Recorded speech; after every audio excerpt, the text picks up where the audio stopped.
साहिल नाम का लड़का 16 साल की उम्र में अपने घर से दूर नीट की तैयारी करने एक बड़े शहर में जाता है, जहां वो एक कोचिंग इंस्टीट्यूशन में एडमिशन लेकर एक छोटे से कमरे में अपनी तैयारी करने लगता है। साहिल एक छोटे से गांव से आया था और उसकी पढ़ाई के लिए उसके पिता ने अपने सेविंग्स में से कुछ पैसे लगा दिए थे। अब यहाँ आने के बाद साहिल की जिंदगी में एक ही लक्ष्य था, नीट के एग्ज़ाम को क्रैक करना, जिसके लिए वो बहुत मेहनत करता है। पर एग्ज़ाम के बाद जब उसका रिजल्ट आता है तब उसे पता लगता है कि उसका सिलेक्शन नहीं हुआ है। ये देखकर वो बहुत दुखी होता है। कैसे कैसे करके वो अपने आप को मोटिवेट करता है और एक बार फिर से एग्ज़ाम देता है, पर इस बार भी उसका सिलेक्शन नहीं होता है। इससे वो बहुत डिमोटिवेट हो जाता है, पर फिर भी वो एक और बार ट्राई करता है। ऐसे करते करते 4 साल बीत जाते हैं, पर उसके बाद भी उसका सिलेक्शन नहीं हो पाता है। अब उसके पिता के भी सारे बचे कुचे पैसे खत्म हो गए थे। इतना मेहनत करने के बावजूद भी ना होने पर साहिल एकदम टूट सा जाता है। अब साहिल अपने आप से इतना दुखी हो जाता है कि वो अपने आप को आईने में भी नहीं देख पा रहा था। उसे समझ में नहीं आता है कि वो अपने घर वालों का सामना कैसे करेगा, अपने दोस्तों से कैसे मिलेगा। अब वो 20 साल का हो गया था और वो अपने सारे दोस्तों को अपने से आगे देखकर और हताश हो जाता है, जिससे वो खुद को एक कमरे में बंद कर लेता है। ना उसे किसी से बात करने का मन करता, ना ही वो किसी से मिलता। वो इतना ज़्यादा डिप्रेस हो गया था कि वो इसे झेल नहीं पाता है। एक ही झटके में सब कुछ खत्म हो जाता है। वो मेहनत, वो उम्मीद, वो सपने, सब कुछ। अगर कुछ बची रह जाती है तो वो है साहिल की कहानी। पर इस पूरे प्रोसेस में साहिल अकेला नहीं था। यहाँ और लाखों ऐसे बच्चे हैं जो हर साल इसी प्रोसेस से गुजरते हैं, चाहे फिर वो नीट हो, आईआईटी, जेईई हो या यूपीएससी हो, जिसमें से सिर्फ कुछ ही लोग सिलेक्ट हो पाते हैं और बाकी सारे लोग डिप्रेस हो जाते हैं, जिससे निकलने के लिए उनको कई साल लग जाते हैं और कुछ तो इससे बाहर ही नहीं निकल पाते, जिसकी वजह से हमें ऐसी ही खबर हर साल सुनने को मिलती है। पर अब सवाल ये है कि क्यों इन कॉम्पिटिटिव एग्ज़ाम का इतना क्रेज़ है कि हर कोई इन एग्ज़ाम को देना चाहता है। आखिर क्यों ऐसा माहौल बनते जा रहा है जिससे लोग इसकी तरफ आकर्षित होते जा रहे हैं? इन सब के पीछे किसका फ़ायदा है? इस पूरे प्रोसेस में अगर किसी का सबसे ज़्यादा फ़ायदा हो रहा है तो वो होता है कोचिंग इंस्टीट्यूशन वालों का, जो आज के टाइम पे एक माफिया बन गए हैं। और ये सिर्फ कॉम्पिटिटिव एग्ज़ाम तक ही सीमित नहीं है। स्कूल से लेकर यूपीएससी तक हर एज ग्रुप के बच्चे को ये टारगेट कर रहे हैं। कोचिंग इंस्टीट्यूशन, जिसको बनाया गया था स्कूल और कॉलेज की टीचिंग में गैप भरने के लिए और एक बेटर एजुकेशन प्रोवाइड करने के लिए, वो आज खुद पूरे एजुकेशन सिस्टम को ही क्रैक करते जा रहे हैं। आप सोच रहे होंगे कि क्या बोल रहा है, मेरे कोचिंग वाले तो बहुत अच्छे हैं, वो तो बहुत अच्छे से पढ़ाते हैं। पर यकीन मानिए, आप जितना जानते हैं उससे कहीं ज़्यादा चीज़ें इनके पीछे चल रही होती है, जिससे आप बिल्कुल अनजान हैं। और वो सब कुछ आज आपको इस वीडियो के अंत तक समझ आ जाएगा। Ministry of Education has issued new guidelines for coaching centers. How big is India's coaching industry? Bharat जैसा कोचिंग इंडस्ट्री का नेटवर्क दुनिया के किसी देश में नहीं है और कोई इसकी बात नहीं कर रहा। पूरी खुली चुनौती दे रहा हूँ, तेरी जितनी मानता है दिखा दे, नचा के रख दूंगा। मालूम भी नहीं पड़ेगा क्या है, ऐसे घुमाऊंगा। कई और तरीके हैं। इस फील्ड का डॉन हूं मैं, इस फील्ड का, इस कोचिंग इंडस्ट्री का।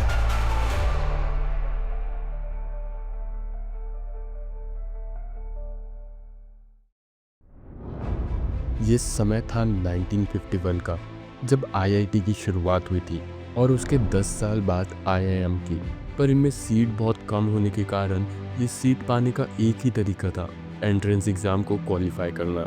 वैसे ही जैसे सिविल सर्विस पाने के लिए एग्ज़ाम को पास करना होता था, शुरुआत से ही इन एग्ज़ाम को क्वालिफाई करना बहुत टफ होता था और रेगुलर स्कूल और कॉलेज इन एग्ज़ाम की तैयारी कराने में असफल हो रहे थे। तब 1970s से 1980s के दौरान प्राइवेट ट्यूटर एक एक करके बच्चों को कोचिंग देना शुरू करते हैं इन कॉम्पिटिटिव एग्ज़ाम के लिए, जिसका इम्पैक्ट बहुत पॉजिटिव होता है, जिससे अब इनकी डिमांड भी धीरे धीरे बढ़ने लगती है। 1980s से 1990s ये वो समय था जब ऑर्गेनाइज कोचिंग इंस्टीट्यूशन की शुरुआत होने लग गई थी। कोचिंग इंस्टीट्यूशन की एक्सपर्ट फैकल्टी, मॉक टेस्ट और स्ट्रक्चर्ड सिलेबस की वजह से इनकी पॉपुलैरिटी बढ़ते ही जा रही थी और कोचिंग इंस्टीट्यूशन का ट्रेंड अब दूसरे बड़े बड़े शहरों में भी फैलने लग गया था। सन 2000 आते आते मिडिल क्लास फैमिली में कॉम्पिटिटिव एग्ज़ाम के लिए बढ़ती हुई डिमांड को देखकर कोचिंग इंस्टीट्यूशन अब छोटे शहरों और टाउन तक पहुंचने लग गए थे। इसी समय मीडिया भी टॉप रैंकर्स की सक्सेस स्टोरी कवर करने लग गई थी, जिससे इन एग्ज़ाम की पॉपुलैरिटी और बढ़ने लग गई थी। यही कोटा जैसे शहर भी अपने कोचिंग इंस्टीट्यूशन की वजह से लाइमलाइट में आने लग गए थे। यहाँ तक के तो सब ठीक था, पर यहाँ से धीरे धीरे पूरी कहानी बदलना शुरू हो जाती है। यहाँ बहुत तेज़ी से नए नए कोचिंग इंस्टीट्यूशन खुलने लगते हैं। 2010 के बाद से ऑनलाइन कोचिंग प्लेटफॉर्म की भी शुरुआत होने लगती है। एडटेक स्टार्टअप जैसे बायजूस, अनअकैडमी, वेदांतु, ये पूरे प्लेटफॉर्म कोचिंग में एक रेवोल्यूशन ले आते हैं। अब पढ़ने का तरीका ही बदलने लग जाता है, जिससे अब रूरल और रिमोट एरियाज़ में भी क्वालिटी एजुकेशन प्रोवाइड की जा रही थी। यहाँ ट्रेडिशनल कोचिंग सेंटर्स में भी टेक्नोलॉजी को अपनाना शुरू कर दिया था और ये ऑनलाइन और ऑफलाइन दोनों पढ़ाने लगते हैं। अब मानो जैसे एक रेस जैसी लग जाती है कोचिंग इंस्टीट्यूशन के बीच में, जिससे सब अब बस ज़्यादा से ज़्यादा स्टूडेंट को अपनी तरफ अट्रैक्ट करना चाहते थे, जिससे उनको ज़्यादा से ज़्यादा फ़ायदा मिल पाए। अब ऐसा हो गया था जिससे ये पूरी कोचिंग इंस्टीट्यूट एक बिजनेस की तरह काम करते जा रही थी। प्राइवेट इन्वेस्टर्स भी कोचिंग इंस्टीट्यूशन में बहुत भारी इन्वेस्टमेंट करते जा रहे थे और अब ये इंस्टीट्यूट भी बहुत तेज़ी से ग्रो होते जा रहे थे। जैसे 2015 तक इन कोचिंग इंस्टीट्यूशन का रेवेन्यू 24,000 करोड़ था, जो 2023 तक 58,000 करोड़ तक हो गया था। सिर्फ 8 साल में ही ये डबल से भी ज़्यादा हो गया था और अभी ये अनुमान लगाया जा रहा है कि 2028 तक ये आंकड़े 1,33,000 करोड़ तक पहुंच जाएंगे।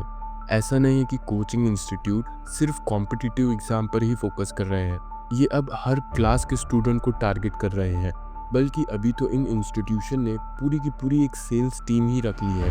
अब 8 क्लास के बाद से ही बच्चे के पेरेंट्स को कॉल आने लगते हैं कोचिंग क्लासेस में एडमिशन लेने के लिए और बताने लगते हैं कि कोचिंग इंस्टीट्यूशन उनके बच्चे के लिए बहुत ज़रूरी है। अगर वो कोचिंग इंस्टीट्यूशन में नहीं पढ़ेगा तो उससे सारे बच्चे आगे निकल जाएंगे और वो सही से पढ़ ही नहीं पाएगा।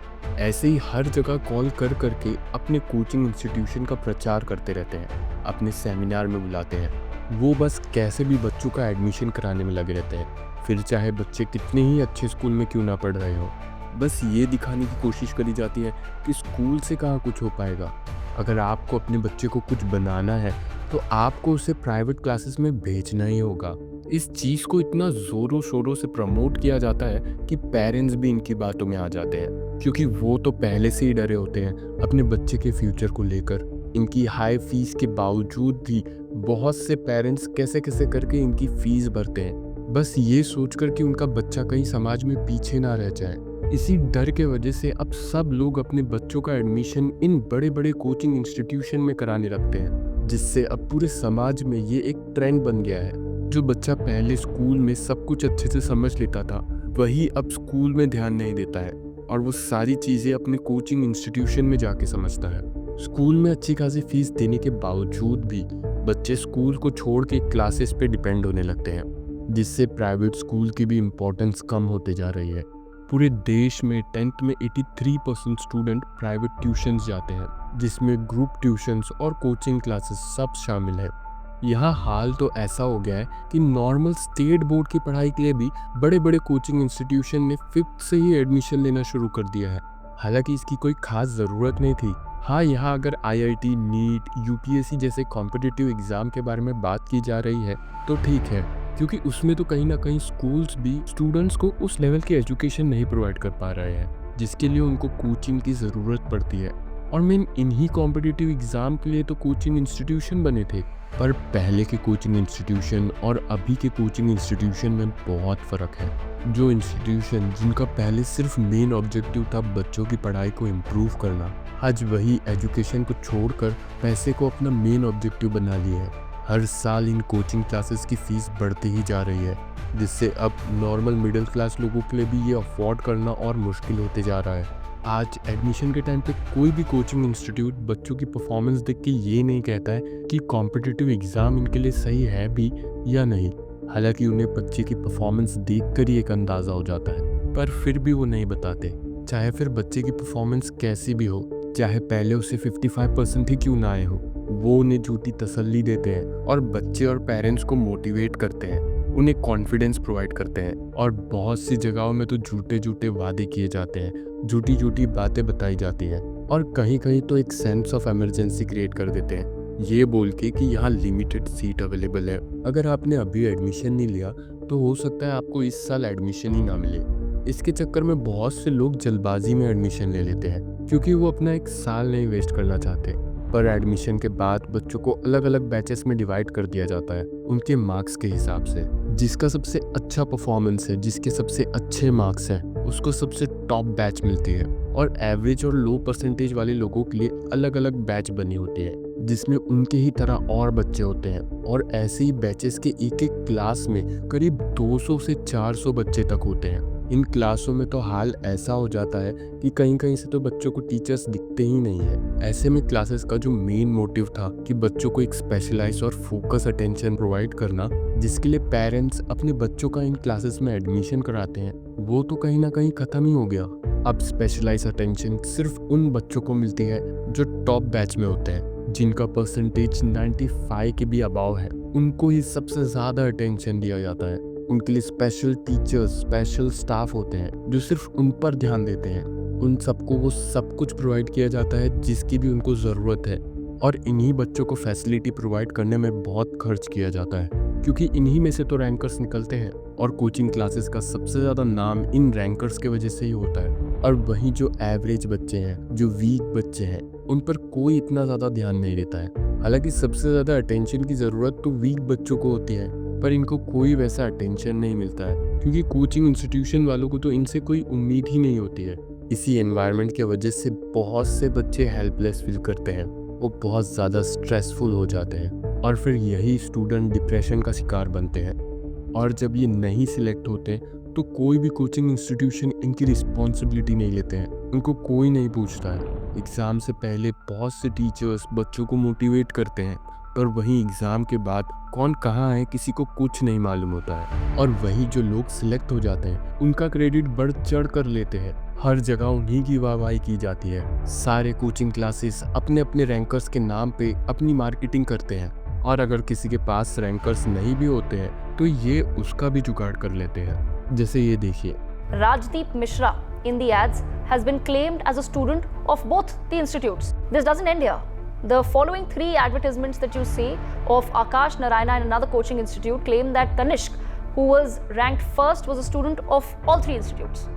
Then there is another ad of Narayana Institute which shows the same boy as rank 1 and rank 11, the same student, exact same student. What does this really then tell us? पिछले ही साल सरकार ने फॉल्स प्रॉमिस और misleading ads को regulate करने के लिए कुछ रूल्स बनाया था, पर इसके बावजूद भी ये अभी भी हो रहा है। ऐसे ही हर साल मिसलीडिंग एड्स दिखाए जाते हैं बस अपने कोचिंग इंस्टीट्यूशन को प्रमोट करने के लिए, और ये कॉम्पिटिटिव एग्जाम के पूरे प्रोसेस को बहुत ग्लैमराइज करके दिखाया जाता है। एक ऐसी दुनिया बना दी जाती है जिसमें दिखाया जाता है कि अगर आपने इन कॉम्पिटिटिव एग्ज़ाम को क्रैक कर लिया तो आपकी पूरी ज़िंदगी सफल हो जाएगी।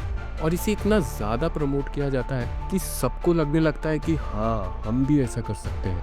अब जो लोग पहले कभी अपने स्कूल और कॉलेज में टॉप 10% में भी नहीं आए, अब वो भी एक ऐसा एग्ज़ाम देने के लिए तैयार हो जाते हैं जिसमें पूरे देश के टॉप 1% से भी कम लोग सिलेक्ट हो पाते हैं। ऐसा नहीं है कि इसमें एवरेज पढ़ने वाले लोग सिलेक्ट ही नहीं होते हैं, बट ऐसा बहुत रेयरली होता है।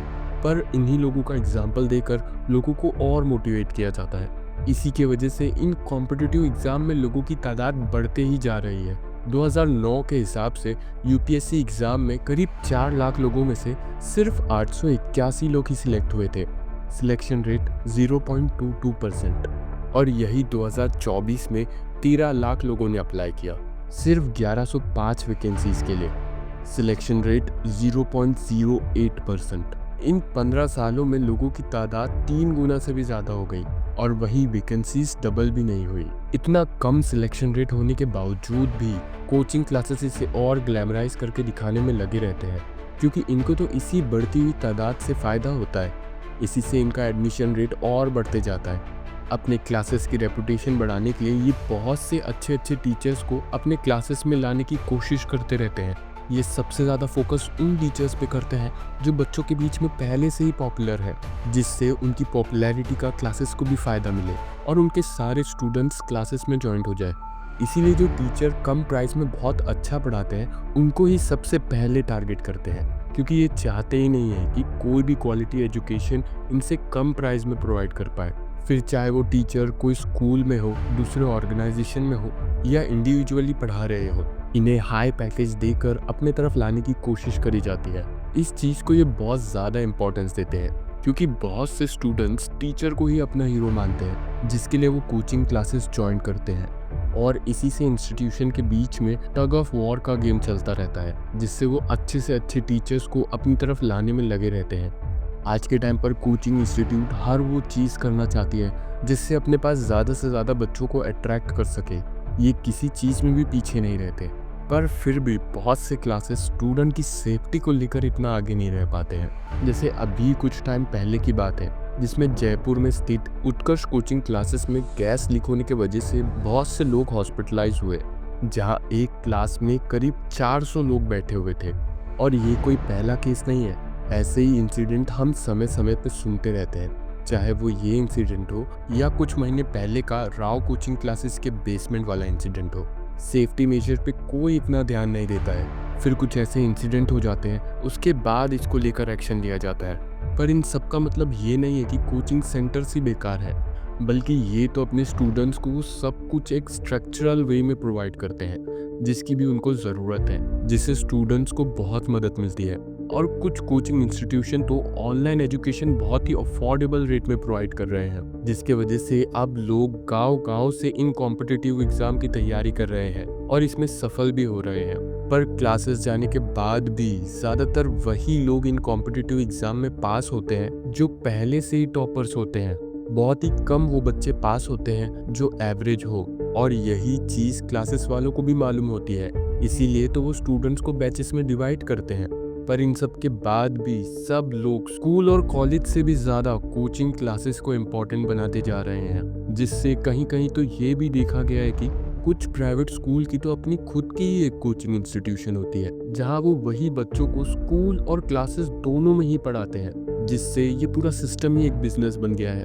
और इन कोचिंग इंस्टीट्यूशन का सबसे ज़्यादा रेवेन्यू कॉम्पिटिटिव एग्ज़ाम की तैयारी कराने में ही आता है। और कोचिंग क्लासेस से भी ज़्यादा एक और चीज़ है जो इन स्टूडेंट्स को कॉम्पिटिटिव एग्ज़ाम में पार्टिसिपेट करने के लिए मोटिवेट करती है, वो है हमारा समाज, हमारे लोग, हमारे पेरेंट्स। हमारे समाज में डॉक्टर, इंजीनियर या सिविल सर्वेंट बनना बच्चों से ज़्यादा पेरेंट्स का सपना होता है, जिसके लिए पेरेंट्स अपने सपनों का बोझ अपने बच्चों पर डाल देते हैं, जिससे अब वो भी इस रेस में भागने के लिए तैयार हो जाते हैं। और इसी का फ़ायदा उठाते हैं ये कोचिंग इंस्टीट्यूशन। जहाँ से हम सपना देखना शुरू करते हैं, वहीं से इन कोचिंग इंस्टीट्यूशन को एक अपॉर्चुनिटी दिखती है उनके सपने पूरे करने की।